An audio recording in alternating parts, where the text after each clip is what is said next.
YS가 40대 기술원을 치고 나왔지 않습니까? YS나 DJ 같이 그렇게 어떤 큰 세력을 가지고 있는 그런 분들도 없는 것이고 그러다 보니까 어떤 새롭게 뭐 발전적인 어떤 그 계기를 만들 수 있는 그런 모멘텀을 만들 수 있는 후보가 있을까? 저는 조금 회의적이에요.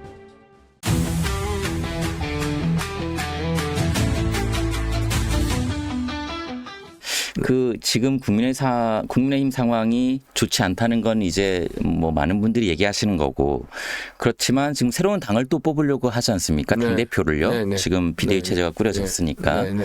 근데 거론되는 후보들, 뭐 이사장님 잘 아시는 김문수 대선 후보 장관, 그다음에 한동훈 전 대표, 뭐 기타 등등. 네네네.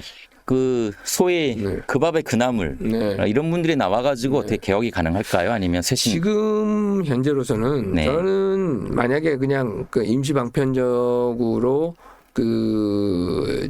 생각을 한다면은 이번 전당대회에서 당 대표를 지금 뭐 뽑기로 한 이상 이제 어쨌든 내년 지자선거를 이제 총괄하면서 지방선거죠. 해야 될 거 아닙니까? 예, 지방선거. 그렇게 한다고 봤을 때 뭐 관리형 형태를 얘기를 많이 합니다. 근데 지금 기존에 그 대통령 후보로 나왔던 김문수 전 장관이라든가 그다음에 한동훈 전 대표라든가 지금 이분들은 계파 갈등의 선두에 서 있던 분들이에요. 그렇죠. 이분들 누가 나오더라도 뭐 당이 시끄러워질 겁니다. 예, 그리고 또 그분들이 나와가지고 어느 두 중에 어느 분이 한 분이 나오신다고 해가지고 뭐 내년 지방선거에서 뭐 잘 될 것 같다고 생각. 장담 못하죠. 저는 아주 그건 잘못됐다고 생각을 해요. 그런 면에서 오히려 이번 같은 경우에는 저는 안철수 의원이 그 역할을 한번 맡으면은 어떨까. 전당대회 나와서 전당대회는 당연히 나오시겠지만 당 대표까지 맡을 경우 과연 그것이 이제 뭐 당내에서 그 어느 뭐 이제 소위 말하는 주류 세력 쪽에서 뭐 힘을 보태줄지 뭐 그거는 잘 모르겠습니다만 지금 현재의 구도상으로 본다면은 내년 지방선거는 어차피 뭐 지금 이재명 정권이 출범한 지 얼마 되지도 않았기 때문에 뭐 이재명 정권이 상당히 이길 거라고 봅니다. 그 분위기가 그대로 가겠죠. 그대로 갈 것이라고 봅니다. 뭐 윤석열 대통령 시절에도 바로 지방선거 압승했지 않습니까? 뭐 그런 식이죠.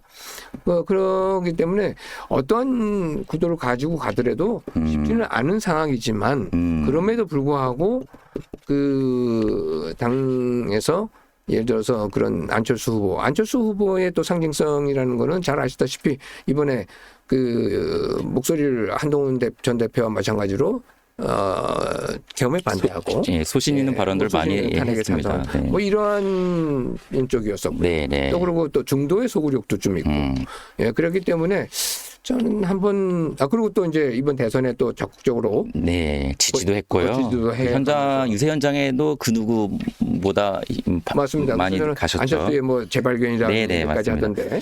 그러면 저는 이렇게 이해가 됩니다. 지금 어떻게 보면 절망적일 수 있는 이 상황에서 현실적인 대안으로 보수의 재건 시작 또는 국민의힘 어떤 다시 거듭나는 그 부분에 안철수 의원이 당대표가 돼서 시작한다. 이게 지금 이사장님께서 그나마 이 상황에서 현실적인 카드라고 보시는 거네요. 뭐 굳이 이제 얘기를 하면은 뭐 그렇다는 겁니다. 그만큼 지금 사람이 없어요. 네, 맞습니다. 그러면 지금 특검이 진행되고 있어요. 이 특검의 모든 수사의 방향은 사실상 윤 전 대통령, 윤석열 전 대통령과 김건희 여사를 향하고 있는데요. 누가 당대표가 되더라도 이 두 분하고는 어떤 선을 그러니까 지난 대선에서 손절하지 못했던 그것을 이번에는 해야 되지 않을까. 그래야 거듭나지 않겠어요? 맞습니다. 과연 안철수 후보 또는 다른 뭐 한동훈 후보, 김문수 후보 할 수 있을까요?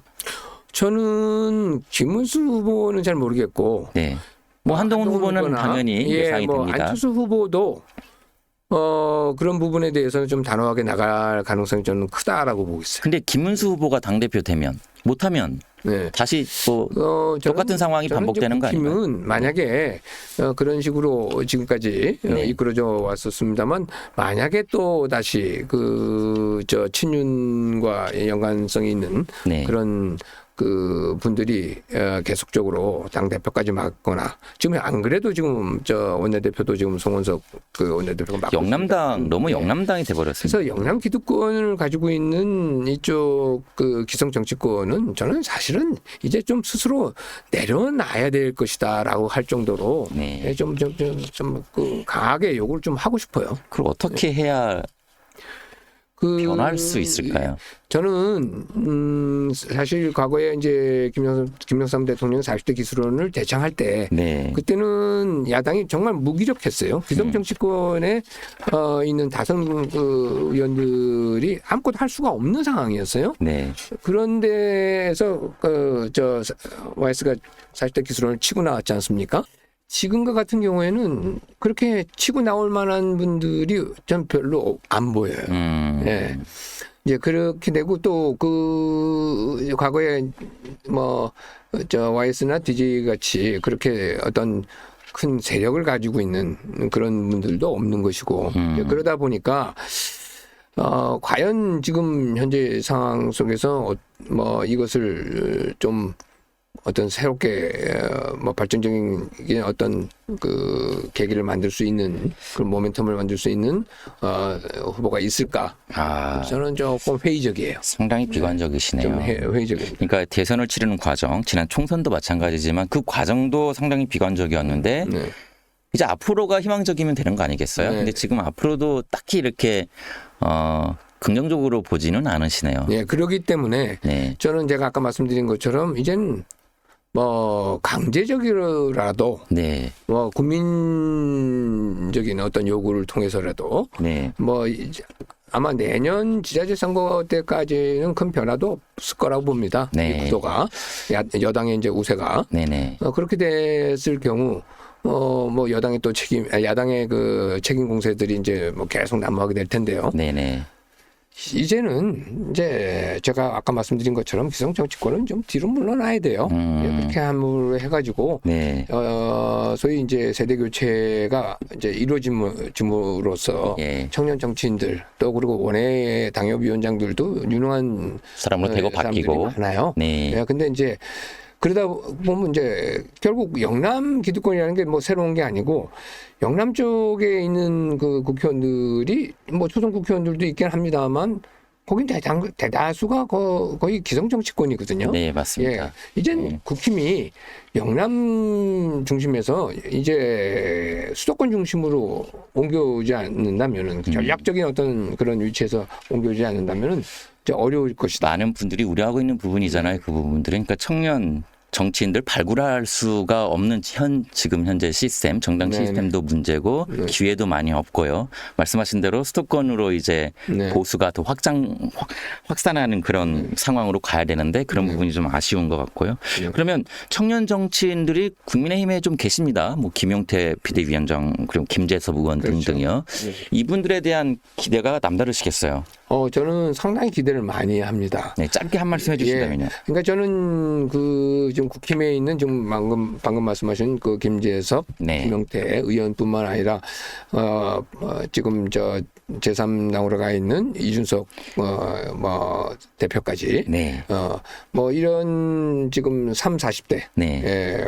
그 청년 정치인들이 좀 주도적으로 역할을 좀 해줘야 될 것이고 그것에 가교 역할을 할 수 있는 네. 그런 중진이랄까 네네. 이런 그 분들도 결국은 본인의 그런 이제 욕심을 버리고 욕심을 내려놓고 네. 이 좀 젊은 정치인들을 좀 양성하는 네. 또 그런 그 위치에 좀 가야 되는 거 아니야? 지금 개혁신당의 천하람 의원도 계시고 이준석 의원도 계시고 이주영 의원도 계시지만 젊은 정치인들이 계시잖아요. 네. 개혁신당과 국민의힘 필요하다면 좀 어떻게 다시 한번 손을 잡고 합쳐야 된다고 저는 보시나요? 그렇게 해야 된다고 봐요. 예, 그러니까 그것에 이제 당의 세력을 놓고 지금 얘기해서는 안 되는 것이고, 네네. 예, 어쨌든 지금은 뭐 그렇게 우군이 될 수 있는 사람들을 하나라도 더 끌어들여야 되는 것이고 지금 조금 전에 말씀드린 것처럼 지금 민주당 같은 경우에는 지금 뭐 호남을 베이스로 해가지고 수도권은 이미 장악한 상태로 가지 않습니까? 전국 정당이죠. 예, 전국 정당으로 항상 전략적으로 생각하는 것이 네. 혹은 대통령을 후보를 내세워도 호남 출신이 아닙니다. 전부 다 네. 영남 출신이에요. 네네. 아시다시피 네. 뭐 노무현, 그 문재인, 지금 이재명까지 네. 뭐 그런 식으로 해오잖아요. 그리고 사실 김영삼 대통령 시절에 유일하게 여당이면서도 수도권에서 승리했던 시절이 있었어요. 그때만 해도 인사가 결국 가장 핵심이었었는데, 네. 그러니까 보수면서도 진보 인사들까지도 발탁하는 그런 아주 놀라운 솜씨를 보여줬었잖아요. 네. 그러고 나서 수도권에서 사실상 승리를 했어요. 그때가 처음 이었죠. 이제였던 네. 것이고 그런 제가 그래서 보수의 르네상스 시대라고 얘기했습니다만 그것이 무너지기 시작한 게 97년이에요. 그러니까 이해창 총재 시절에서부터 네. 다시 영남 기득권 세력하고 손을 잡기 시작하면서 사실 이제 뭐 이게 무너져 가기 시작한 건데요. 그러니까 지금까지 내려오게 된 건데 저는 다시 어쨌든 지금 소위 말하는 우리가 중수청이라고 하죠. 중도와 수도권. 네네. 이쪽에 소구력이 있는 그 인사들을 대거 발굴을 해야 된다. 그리고 거기에 마인드가 개혁 마인드가 돼 있는 사람들이 나와야 된다. 네네. 향후 그쪽으로 가지 않으면 힘들다. 보수는. 그렇습니다. 네. 네. 그 모든 분들이 알고 계시는 부분이고 진단하고 있는 부분인데 참 그게 실천하기가 어려운 것 같습니다. 네, 네.